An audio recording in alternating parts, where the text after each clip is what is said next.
მოგესალმებით. ეს პირველი არხია და თქვენ უყურებთ საქართველოს ყველაზე მნიშვნელოვან ახალგაზრდულ პროექტს წიგნების თარო. მე ამ შოუს წამყვანი ალექსანდრე ლორთქიფანიძე ვარ და დღეს წიგნების თაროს მე-13 სტუდენტური სეზონის მერვედფინალში ერთმანეთს დაუპირისპირდებიან. ქუთაისის საერთაშორისო უნივერსიტეტის გუნდი კატეტ და ილიას სახელმწიფო უნივერსიტეტის გუნდი მთისფერიცები. გამარჯობა. აბა როგორ ხართ? მოწოდების შვენიერი, მაშინ თამაშსაც დაეთყოს და ეს ყველაფერი წარმატებებს გისურვებთ ორივე გუნდს. თანაც წარმატება გჭირდებათ, რათა მოიგოთ, გადახვიდეთ მეოთხედფინალში და იბრძოლოთ მთავარი პრიზისთვის, ანუ საზაფხულო სკოლისთვის კემბრიჯში.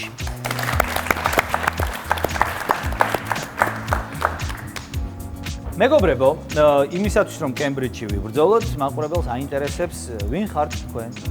რატომ უნდა იბრძოლოთ, რატომ უნდა მოიგოთ და მოდი ამიტომ ნახოთ ვიდეო რგოლები, რომლებშიც უფრო მეტ ინფორმაციას მივიღებთ ამ გუნდების შესახებ.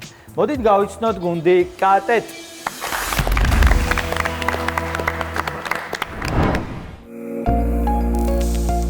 წიგნების თაროს გენერალური პარტნიორია PSP, საქართველოს ფარმაციის ლიდერი.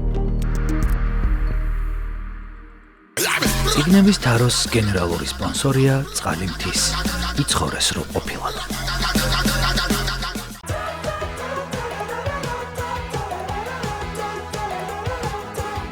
წიგნების თაროს მთავარი მხარდამჭერია საქართველოს ბანკის სტუდენტური ბარათი.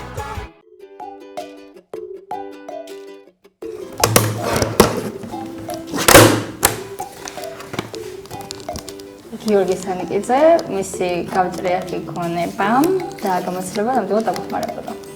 რამე მე უკასანეს უკეთეს მოთამაშე ვარ, მაგრამ რაც ჩვენ შორის ქიმია არსებობს რაღაცას. ჯგუფელები ვართ უნივერსიტეტში და ბევრი ჯგუფი თამაშია. საერთოდ რო თამაშობ სანჩიკამ დამაძალა და გუნდში დავემატებ. დავწერე ხაინდრავა და ყველაზე მეტი სიმპათია ამ მოთამაშეს მიმართა ამ სეზონში და გამოცდილიც არის საკმაოდ და ჩვენ გვწევენ კარგი. მე ნახევრად, იმიტომ რომ მაგიდასთან დავდგები, ცოტა მაქვს ნერვულობის ფაქტორი, მაგრამ აი, როდესაც თამაში იწყება, ვერ მსგავსები რობოტს. ან ხელოვნურ ინტელექტს და ემოციები არ გამაჩნია. სამდროში მე მივდები ამ გუნდში ყველაზე მეტად უბრალოდ ემოციებს ვერ დამოხატავ კარგად. მე პირველ სეზონში მახსოვს რა მითხრას რომ ღილაკზე ხედრომე და მიკანკალებდა. მე წინა სეზონში ყველაფერი გაქრა და ეხა საერთოდ აღარ იქნება.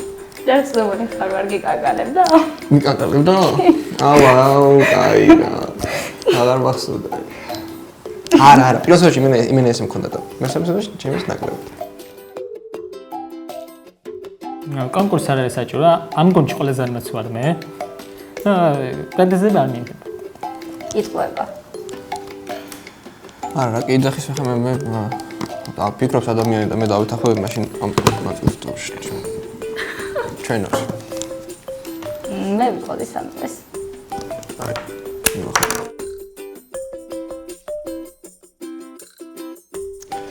მე პრაგმატულად წავყევი და მარიამი რო ბენეჯესერი ყოფილიყო დიუნიდან ჩვენ მომავლის გვეცოდინებოდა რა მოხდებოდა და ყველა კითხვას ავიღებდით მეორე სიტყვაზე და მოვიგებდით და ტელეპორტაციას გვჭირდება ქუთაისთან სერვერი ცოტა დაბოლებულია და ეგეც მაგაში ნიკად დაგვეხმარებათ.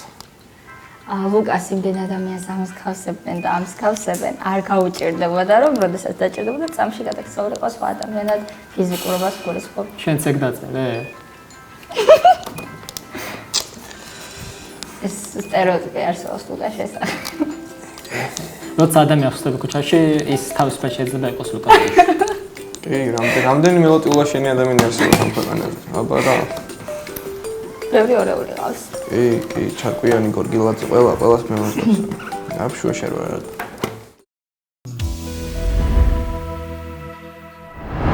აპლოდისმენტები ქუთაისის საერთაშორისო უნივერსიტეტს გუნდს კატეტ. ახლა კი ვნახოთ ანალოგიური ვიდეო რგოლი, ოღონდ მთისფერიცების მონაწილეობით.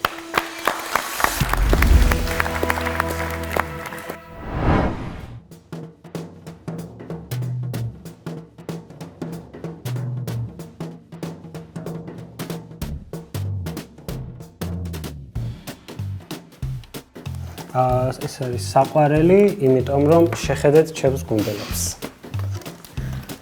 ჩვენ ცხოვრებისგან დატანებული ხალხი ვართ და საბრალო. და სამი მუშკეტერი, იმიტომ რომ ესე მეგობრული, ერთიანი და სამი.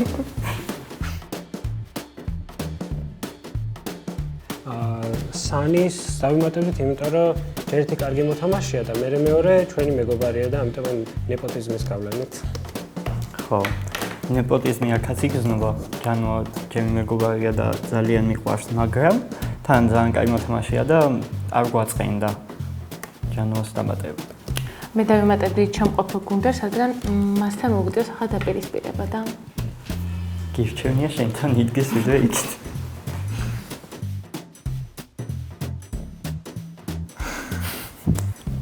იჭობებია. ესე იგი, გიოს ყველას მონუსხვა შეუძლია რაღაცა საოცარი შარმი აქვს და რაც შეეხება ლიზის, ლიზა ქუთაისელია და მაგას დამატებით კომენტარი არ ჭირდება. ლექსი ძალიან კარგად წერს ლექსებს და ლათინო ამერიკულ სიმღერებზე ცეკვავს ძალიან კარგად. და ლიზი ძალიან პუნქტუალურია, მე არ მახსოვს ამ ბავშვს სადმე დაეგვიანებინოს, ყოველთვის დროზე ადრემონდის ხოლმე და კიდევ უნიკალური ნიჭი აქვს, ნებისმიერ ადგილას შეუძლია დაიკარგოს. ლოკაცია სადაც გინდა გაუგზავნო, ყველგან დაიკარგება. ლექსის მგონია რომ ბიტზე მოხდება ჭადრაკის თამაში და რაღაცა ფარმი ნიჭი აქვს და გამგეს უფრო სიმღერა რაღაცა ღიღინი, რა დადის ეს ღიღინებს. კი, ნახავთ. აპლოდისმენტები ილიას სახელმწიფო უნივერსიტეტს და გუნდს მთისფერიცები. მე სანამ თამაშს დავიწყებდეთ, უნდა შეგახსენოთ, რომ წიგნების თაროს გენერალური პარტნიორია PSP, საქართველოს ფარმაციის ლიდერი. წიგნების თაროს გენერალური სპონსორია წყალი მთის, იცხოვრე სრულყოფილად. რა თქმა უნდა, წიგნების თაროს მთავარი მხარდამჭერია საქართველოს ბანკის სტუდენტური ბარათი. დავიწყოთ თამაში. დავიწყოთ თამაში წიგნების თარო. პირველი რაუნდი. პერსონაჟი.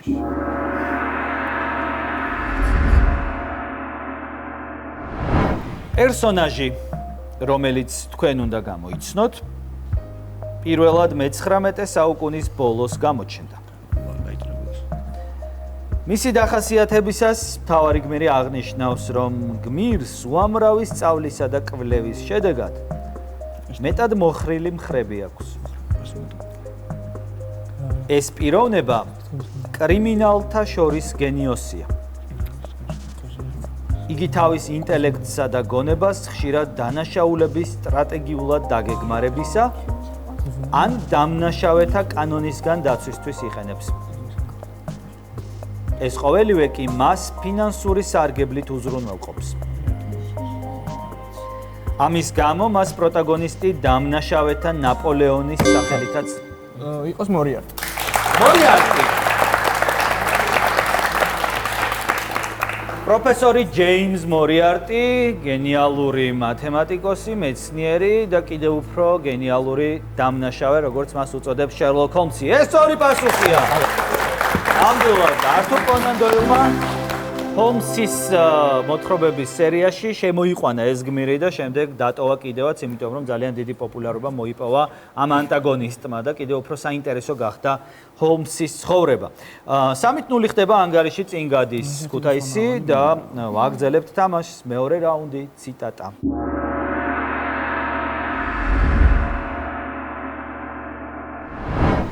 იყო საამო, კეთილშობილი. მოკლე გაწევა, ანუ კარტელი. მას თავაზობდა დუელს ძმობილი. სიტყვა ფაქიზი და იყოს ევგენი ონეგინი. ევგენი ონეგინი. ლექსის ფორმით იცანით თუ დუელი და ცოტა პოემი. და ცოტა პოემი. დაიძრა ქუთაისის საერთაშორისო უნივერსიტეტის მატარებელი დაიძრა და აი აღარ ჩერდება მეორე რაუნდის შემდეგ უკვე 6-0 ხდება ანგარიში, წინ გადის კატეტ და წინ კიდევ 7 ძირითადი რაუნდი გვაქვს, ორივე გუნდი ყურადღებით. მოიკრიბეთ ძალები. მესამე რაუნდი, დოკუმენტური.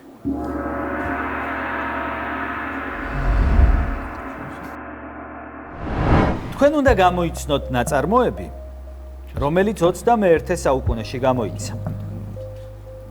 თავად ავტორი ერთ-ერთ გამოცემაში აღნიშნავდა, რომ სურდა დაეწერა ძალიან ნაცნობ თემაზე, წერლისათვის ერთ-ერთ უმთავრეს და უცნაურ გამოხატულებაზე, ავტობიოგრაფიაზე. არა მხოლოდ დაწერილზე ან დაბეჭდილზე, არამედ ზეპირ ავტობიოგრაფიაზეც. ქმედებებზე, გადაწყვეტილებებზე, რომლებიც ამ ავტობიოგრაფიას ქმნიან.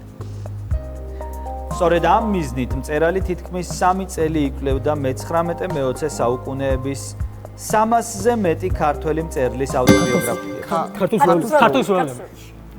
ქართული სრვეულები. ეს არ არის სწორი პასუხი. ეს არ არის სწორი პასუხი და ვაგრძელებ შეკითხვას ისფერიცებისთვის. 300-ზე მეტი ქართველი მწერლის ავტობიოგრაფიებს. სწავლობდა იმ მოაზროვნეთა მწერალთა თუ მეცნიერთა ტექსტების სტრუქტურას, სტილს, ისტორიულ კონტექსტს, რომლებიც ჩაუღრმავდნენ საკუთარ თავს. შესაბამისად, წიგნში ნათლადაა ასახული ავტობიოგრაფიის ჟანრის ევოლუცია. ვერსია არ აქვს მთის ფერცებს 30 წამით.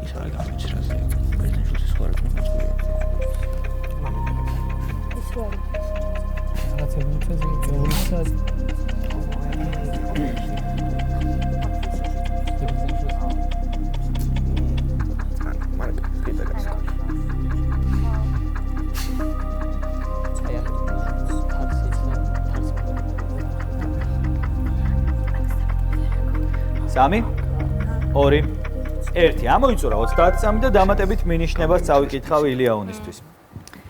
ქართველი ავტორის ეს ტექსტი მწერლის საკუთარი თავისადმი ჩაღრმავების პროცესს ეხება.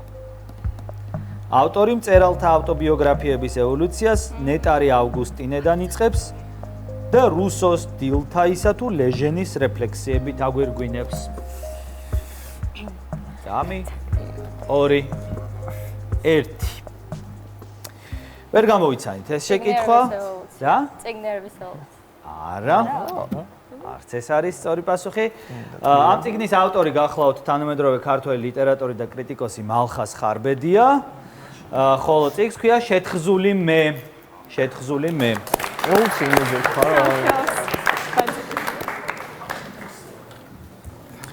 გავაგრძელოთ თამაში, მეოთხე რაუნდი სხვადასხვა.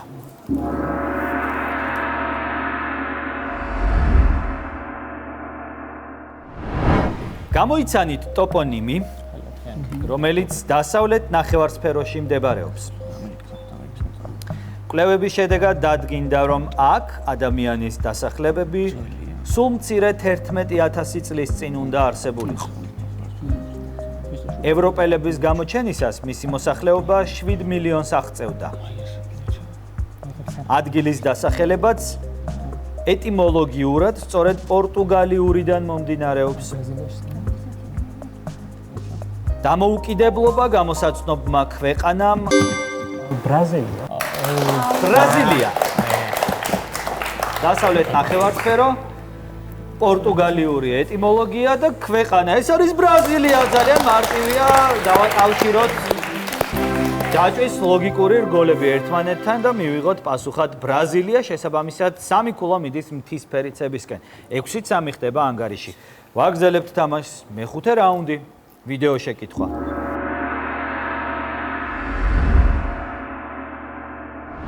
შეეცადეთ გამოიცნოთ ნაწარმოები, რომელიც ცნობილ ავტორს ეკუთვნის. ტექსტი პირველად 1975 წელს გამოიცა და მწერლის ადრინდელ ნამუშევრებთანაც აქვს პარალელები. საინტერესოა, რომ ნაწარმოების სათაური მოთხრობების კრებულსაც დაერქვა, რომელშიც რამდენიმე სხვა თხზულებაც შევიდა. ავტორი აღნიშნავდა, რომ მხედველობის დაკარგვამდე დაწერილ წიგნებს შორის გამოსაცნობი ნაწარმოები საუკეთესოა. აჭერს ქვიშის წიგნი. აჭერს ქვიშის ფერიცები და ამბობს ქვიშის წიგნიო. ამ საუკეთესო წიგნად მიაჩნია თავის და მოთხრობების კრებულია და მე-20-ში გამოიცა და ვის? მოთხრობებია შემოსული. ვის მიაჩნია? ბორხეს თვითონ. აი გვითხრობ. მეტი არ მაქვს საკითხული და შენც მიგაჩნია, რომ ბორხესის საუკეთესო წიგნია? მეტი არ მაქვს საკითხული და შენთვის საუკეთესო. კეთილი, მაშინ წინ გაქვს მთელი სიამოვნება მისი შემოქმედების გაცნობისა. ეს კი სწორი პასუხია, ეს არის ქვიშის წიგნი ხორხე ლუის ბორხესის თამამად შეიძლება ითქვას გენიალური არგენტინელი მწერლის ნაწარმოები, რომელსაც კიდევ 3 ქულა მოაქვს ილიას სახელმწიფო უნივერსიტეტისთვის და თანაბრდება ჩვენ შოუში ანგარიში მეხუთე რაუნდის შემდეგ 6-6 და თავიდან ვიწყებთ ლიდერის გამორკვევას. მე-6 რაუნდი ასოციაცია.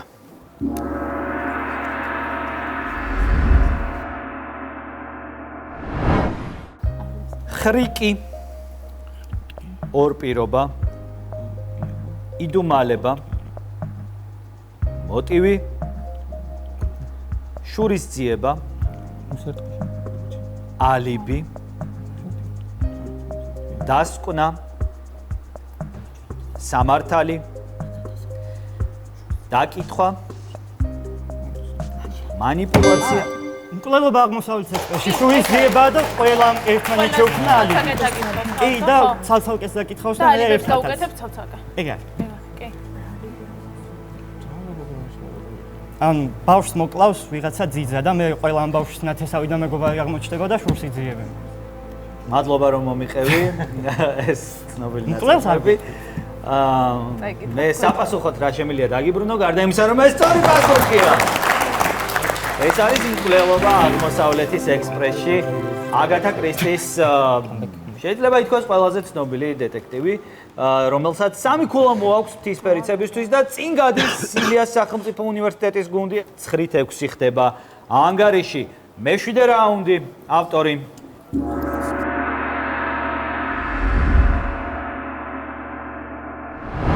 ავტორი, რომელიც თქვენ უნდა გამოიცნოთ, გასული საუკუნის 20-იან წლებში დაიბადა. მწერალს მარტივი ბავშვობა არ ჰქონია. საკუთარ ავტობიოგრაფიულ ნაწარმოებში ის აღნიშნავდა, რომ მამამისი რთული ხასიათის კაცი იყო და დედაზე ხშირად ძალადობდა კიდეც. მწერალს მშვიდი ცხოვრება არც ზრდასრულობაში ეღირსა. ხშირად მოიხმარდა ალკოჰოლს. მაშინაც კი, როცა FBI-ის ყურადღების ქვეშ მოექცა და რამდენიმე დღე საპატიმროშიც გაატარა. მისი თავდაპირველი ნაწარმოებები დიდი პოპულარობით არ სარგებლობდა. ლექსებს კი ხშირ შემთხვევაში ადგილობრივ გაზეთებში აქვეყნებდა ხოლმე. მე-20 საუკუნის 60-იან წლებში მან თავისი პირველი რომანი გამოსცა, რომელიც პირად გამოცდილებას დააფუძნა. კერძოდ იმ პერიოდს, როცა ლოს-ანჯელესის იყოს ბუკოვსკი. ბუკოვსკი.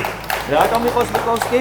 ანუ სული ბავშვობა ქონდა, ალკოჰოლიკი მამა ყავდა. ლექსებსაც წერდა და ავტობიოგრაფიული ნაწარმოებებიც. და აი აქ რა ხდება ლოს-ანჯელესის ესიც ფოსტა და ჩინასკი. მაცხოვრებლებისთვის წერილებით მომარაგებაზე იყო პასუხისმგებელი. ეს არის ჩარლზ ბუკოვსკი, ნამდვილად ამერიკელი პოეტი და მწერალი, რომელიც გამოიცნო კატეტმა და 9-9 გახადა ანგარიში. რა კარგი თამაში გვაქვს, საინტერესო თანაბარი. მოდი აპლოდისმენტები დავაჯილდოვოთ ორივე გუნდი ასეთი მშვენიერი თამაშისთვის, ასეთი მზადყოფნისთვის, მერვე ფინალისტთვის და გადავიდეთ შემდეგ რაუნდზე. მერვე რაუნდი ეკრანიზაცია. ამაში.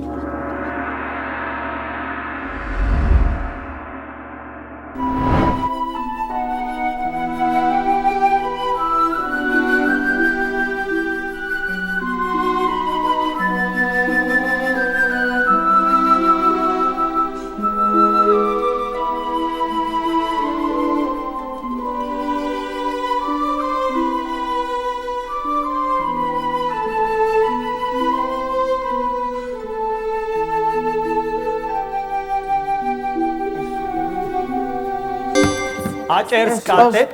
დიდი სახლის პატარა დიასახლის ხო არ არის? დიდი სახლის პატარა დიასახლის. ცხენით. ჯენკ ლონდონთან წავედით ესე იგი. დიდი სახლი გამოჩნდა. დიასახლისი მართალია ჯერ არ გამოჩენილა, მაგრამ შეიძლება გამოჩნდეს. მაგრამ ნაწარმოები არ არის დიდი სახლის პატარა დიასახლისი, მეგობრებო. არა. ეს არ არის სწორი პასუხი, გააგრძელოს ეკრანიზაციის რაუნდის ყურება ღვთისმფერმაცებმა.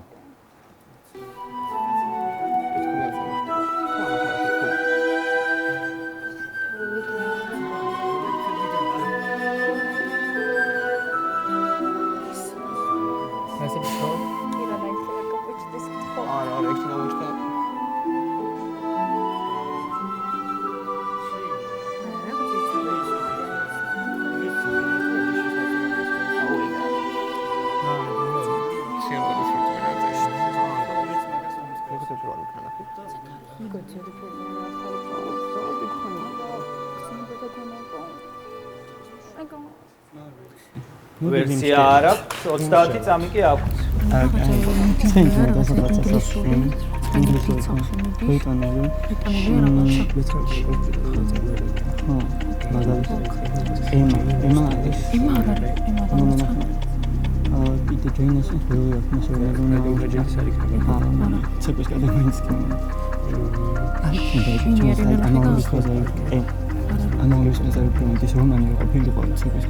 სამი, ორი, აჭერს ილიას სახელმწიფო უნივერსიტეტის გუნდი.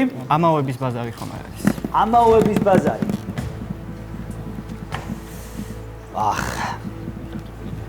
არც ეს არის არა. ცნობა და გონება.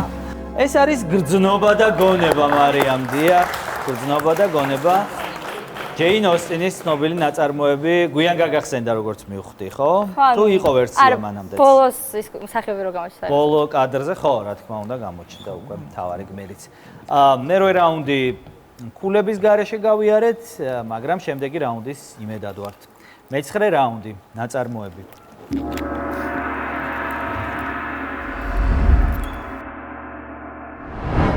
ნაწარმოები, რომელიც თქვენ უნდა გამოიცნოთ, 21 საუკუნის დასაწყისში გამოიცა. გამოსვლისთანავე ერთდროულად დიდი პოპულარობაცა და დიდი კრიტიკაც ხვდა წილად.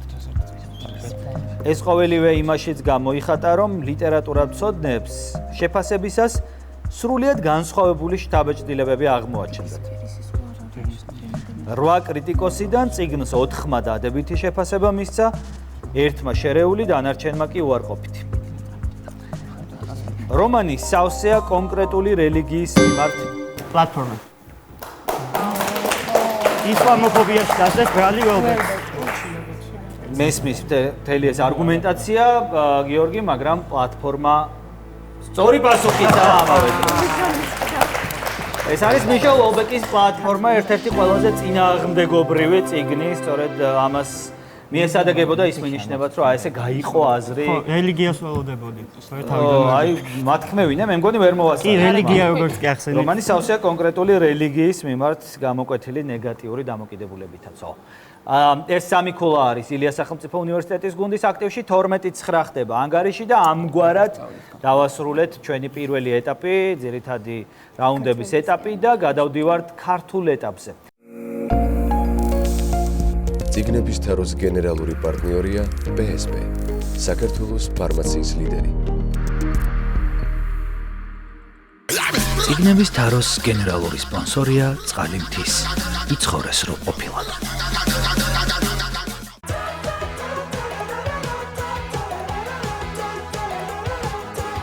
ციგნების თაროს მთავარი მხარდამჭერია საქართველოს ბანკის სტუდენტური ბარათი. მოემზადეთ მეგობრებო, პირველი ქართული რაუნდი ისტორია.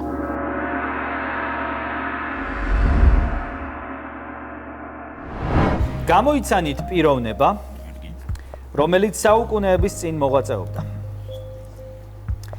საინტერესოა, რომ მისი ნათლობის სახელი ნიკიფორე იყო. ბერად აღკვეცის შემდეგ ნიკოლოზი შეურქმევიათ. ხოლო ის სახელი, რომლითაც ჩვენ ვიცნობთ, იერო მონაზვნად კურთხევისას დაარქვეს. თავად ციციშვილთან უთანხმოების გამო ის ციხეშიც მოხვედრილა. გამოსაცნობი პიროვნება სამშობლოში 1828 წელს დაბრუნდა და 1832 წლის შეთქმულების სამზადისშიც ჩაება. მან შეადგინა შეთქმულების წესდება, რომელსაც ერქვა აკტრიგონიური. წესდებას მისივე შედგენილი ფიცი დაედო საფუძვლად. 3 2 აჭერს კატეტ და თუ გაიხსენეთ ეს ადამიანი უნდა მითხრათ. თავიდან ასამბლე. გისმენთ? დიმიტრი ყიფიანი? აი. ეს არ არის სწორი პასუხი ნამდვილად, ეს არ არის დიმიტრი ყიფიანი. აქვს უფლება თისფერცებს, მაგრამ არ აქვს ვერსია. ეს ადამიანი ძალიან გამორჩეული, პატრიოტი, განათლებული და ასე შემდეგ და ასე შემდეგ. გახლავთ ფილადელფოს კიკნაძე. ფილადელფოს კიკნაძე. დავაგრძელოთ. მეორე ქართული რაუნდი, გეოგრაფია.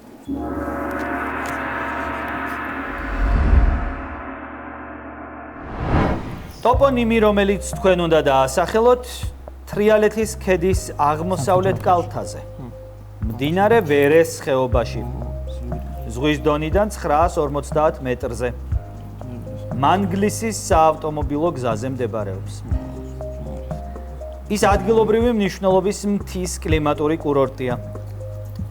ამ ობიექტის მიდამოებში მიკვლეულია გვიანდელი ბრინჯაოს ხანის კერამიკული ნაკეთობები და სამარხები. ოდითგანვე ცნობილია როგორც სააგარაკო ზონა. ვაიმე, პასუხის მერე თქვათ, მოდი. საგურამო. საგურამო. ეს არ არის. არ. სხვა რაღაცა გავიფიქრე. ეს არ არის. სწორი პასუხი ვაგრძელებ კადეტისთვის ყურადღებით. ინტენსიური სააგარაკო განაშენიანება კი მე-19 საუკუნის მეორე ნახევარში დაიწყო. ბოლოს გეტყვით, რომ ეს დაბა თბილისის შემადგენლობაში შედის და ვაკის რაიონს ეკუთვნის. ისმენთ? წყნეთი. წყნეთი. ცოტა მოშორებით არ არის, მაგრამ მაგერია. შედიოდა. ეს არის წყნეთი, ეს ორი პასუხია ნამდვილად დაბა წყნეთი. და ორი ქულა კადეტის აქტივში რითიც 12-11 ხდება ანგარიში. მესამე ქართული რაუნდი კულტურა.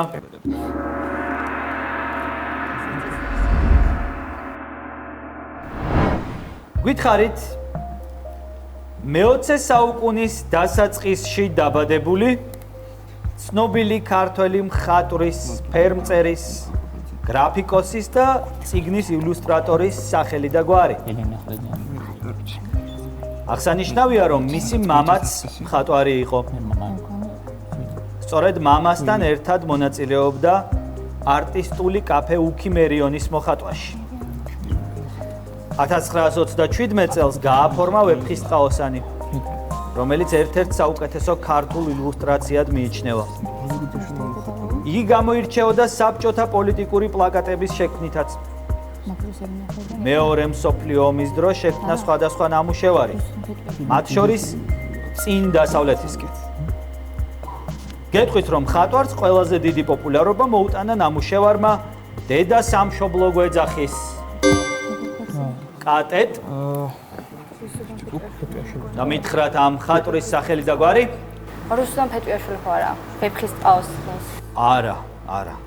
1927 წელს გააფორმა რუსუდან, ცოცხალია და დღეგრძელი იყოს კიდევ დიდხანს. თუ აქვს ვერსია თისფერცებს? მოსეთოიძე. მოსეთოიძე. რაღაც ისეთ კომპანიაში.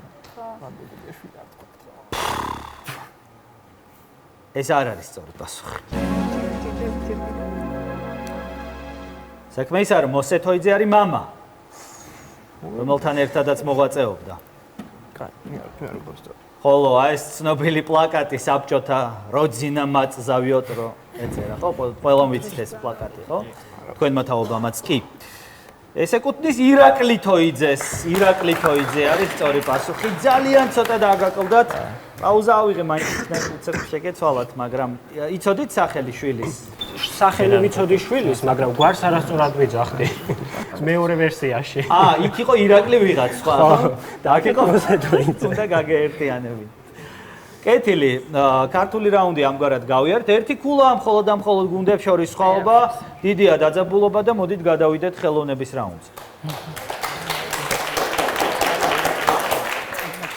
ნიკა, ლექს, პირველი ზოგადი რაუნდი. ხელოვნება.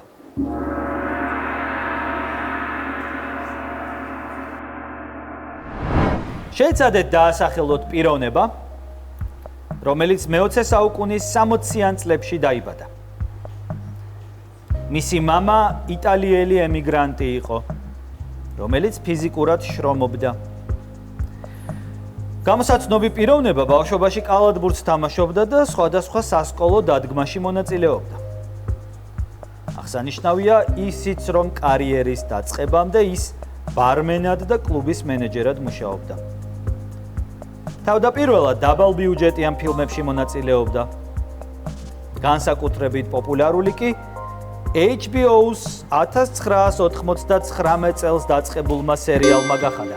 ჯეიმს განდოლფინი ეს არის ჯეიმს განდოლფინი, ნამდვილად. ტონი სოპრანო. ეს ორი პასუხია, ორი ქულა მთის ფერცებს და მეცნიერების რაუნდზე მოთამაშეებს უხმეთ. მარიამ, გიორგი, მეცნიერების რაუნდს წარმოგიდგენთ PSP, საქართველოს ფარმაციის ლიდერი. მეორე ზოგადი რაუნდი, მეცნიერება.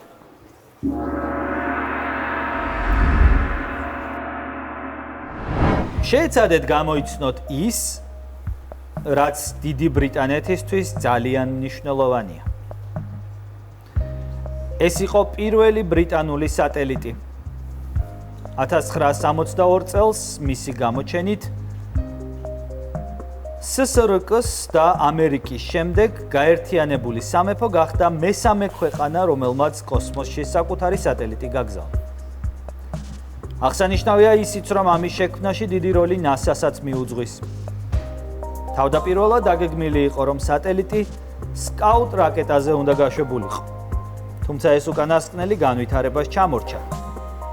რის გამოც სატელიტი Thor Delta რაკეტაზე გაიგზავნა. გეტყვით იმასაც, რომ გამოსაცნობ სატელიტს UK-1-ს და S-55-საც უწოდებენ. 3, 2, 1. ამას ქვია Ariel 1. Ariel 1. წიგნების თაროს თუ მოიგებთ და თუ წახვალთ კემბრიჯში, აუცილებლად მოხვდებით ლონდონის ტურში, სადაც Science Museum-ში შეგეძლებათ იხილოთ Ariel 1. მანამდე კი მოდი სპორტი ვითამაშოთ. ლუკა, ლიზი, მესამე ზოგადი რაუნდი, სპორტი.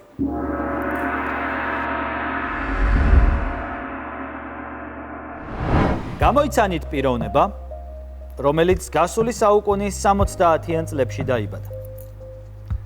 მან კარიერა 17 წლის ასაკში სამშობლოში დაიწყო. თავდაპირველად ცენტრალურ ნახევარმცველად თამაშობდა. შემდეგ კი პოზიცია შეიცვალა და ცენტრალური თავდამსხმელი გახდა. PSV-ში გადასვლის შემდეგ 34 მატჩში 31 გოლი გაიტანა. 2000 წლის ზაფხულში ის Manchester United-ში გადავიდა, სადაც ძალიან წარმატებული სეზონები ჩაატარა. ინგლისიდან ფორვარდი მადრიდის იყოს ნისტელროი. ვინ? ნისტელროი. ნისტელროი. დიახ. ჩემ კლუბში თამაშობდა და ვარ უწოდებენ. სად თამაშობდა? რეალში. სამწუხაროდ. რუდვან ნისტელროის ორი პასუხია, რა თქმა უნდა. რუდვან ნისტელროი, რომელიც დღესდღეობით ერიკ ტენ ჰაგის თანაშემწეცაა Manchester United-ში დაბრუნდა უკვე მწვრთნელის რანგში.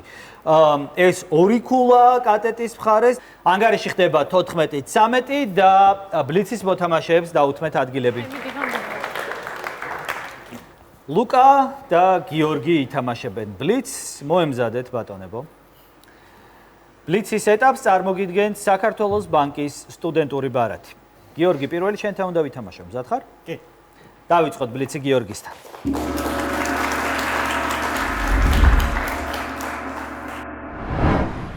დავიწყოთ. სადავრი ავტორია ევგენი ზამიატინი. რუსი. სწორედ ვის წიგნია სვანის მხარეს? პრუსტი. სწორედ რომელ წერალთან ხვდებით შილობს? ტოლკინი. სწორედ რაგვარია პატრა ქალაქის ზღაპრების ავტორი გურამი? პეტერში. სწორედ რაგვარია გალუეშის ავტორი ჟოზე ლუიში? პეიშოტი. სწორედ ჰომეროსთან ვინ მოიტაცებს ელენეს? პარის. სწორედ მარტინთან მდინარე ერთმანეთისთვის მარჯორი და ლორას ტაირელები?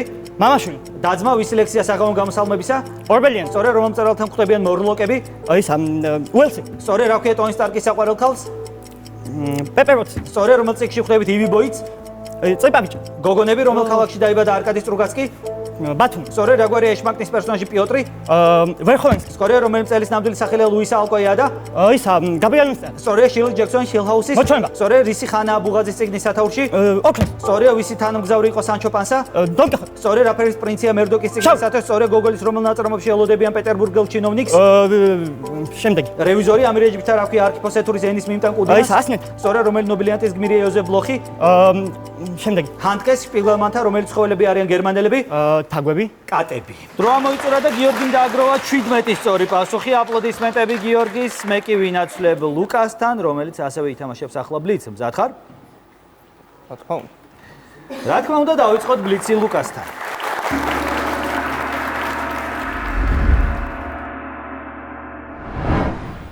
დავიწყოთ. სადავრი ავტორი ანდრეი პლატონოვი. სწორედ ვის წიგნია პინგვინთა კუნძული? ფრანსის, რომელ მწერალთან ხვდებით არაგოქს? კოლტოკინი. როულინგთან რაგვარია დაჩის ზღაპრების ავტორი ოტია? იოსონი. სწორედ რაგვარია ბიტას ავტორი მელანია? მაცკო. სწორედ ჰომეროსთან რომელიც სამეფოს პრინცია პარისი? ტროა. სწორედ მარტიდან ვინარიან თვანთისთვის ნედ და ბენჯენ სტარკები? ძმები. სწორედ ვის ლექსია მედაღამე? კაპიტანი. სწორედ რომელ მწერალთან ხვდება კუნძული ლინკოლნი? შენაკი. ვერნთან რა ქვია კლარკ კენტის საყვარელ ქალს? ლუის.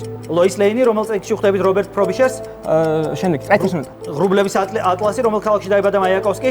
ბაღადი. სწორედ რაგვარია ეშმაკტის პერსონაჟი ნიკოლაი? ტრაუგინი. სწორედ რომელიც წელს ნამდვილი სახელია კიმიტაკე ჰირაოკა? შენაკი. მიშიმას აირა ლევინის როზმარის? შვილი. სწორედ როგორია ექსპრესი ბუღაძის ლიტერატურა. სწორედ ვის გაუძღვა ჯოჯოხეთში ვირგილიუსი? დანტეს. სწორედ რაფერის ძაღლია რომენგარის თეთრი, გოგოლის რომელ წიგნში აგროვებენ გარდაცვლილ ადამიანებს? სწორედ ამირეჯებთან რომელ ტყეში ცხოვრობდა არქიპო სეთური? შენაკი. საირმის რომელი ნობელიანტის გმირია ჯეიმს სტივენსი? შენაკი. იშიგუროს შიბელგამათა რომელიც ცხოველები არიან ამერიკელები? ძაღლები. სწორედ დაასრულეთ ვინ დასწავლოს ზღვაში ქვიშა დაანცაზე? სწორია, დრო ამოიწურა. ლუკამ დააგროვა 15 სწორი პასუხი, აპლოდისმენტები მას და დაბრუნდით მოთამაშეები სათამაშო ადგილებთან. დაბრუნდით. ბრწყინვალე გუნდების ბრწყინვალე თამაში, შესანიშნავი მერვედფინალი და საბოლოოდ მცირედით 3 ქულით იმარჯვებს ერთი გუნდი ანგარიშით 31-28. მეოთხედ ფინალში გადადის ილიას სახელმწიფო უნივერსიტეტი და გუნდი მთისფერიცები. გილოცავთ მეგობრებო, არ იყო მარტივი გასეირნება, ნამდვილად ძალიან ძლიერი მეტოქე. ხვდათ წილად და მოახერხეთ რომ გამარჯვება მოგეპოვებინათ, ეს დამსახურებული გამარჯვებაა და აპლოდისმენტები კიდევ ერთხელ მთისფერცებს. წარმატებები მეოთხედ ფინალში. და ამავდროულად მედალს მეორე მხარე აქვს რომ სეზონს ეთიშება ძალიან კარგი გუნდი ქუთაისის საერთაშორისო უნივერსიტეტის გუნდი კატეტ. ხოთ ხურვალი აპლოდისმენტებს მათთვის. დასანანია და სამწუხაროა, მაგრამ რა გაეწყობა ბოლოს მართლაც აი მცირედმა გადაწყვიტა გამარჯვებულის ბედი. მომავალში წარმატებებს გისურვებთ მეგობრებო, შესანიშნავი თამაში აჩვენეთ მართლაც. მე კი მაყურებელს დავემშვიდობები. ჩვენ აუცილებლად შევხვდებით ერთმანეთს წიგნების თაროში, ოღონდ თქვენ უნდა უყუროთ ჩვენს შოუს და უნდა უგულშემატკივროთ გუნდებს საქართველოს ყველაზე მნიშვნელოვან ახალგაზრდულ პროექტში. ნახვამდის.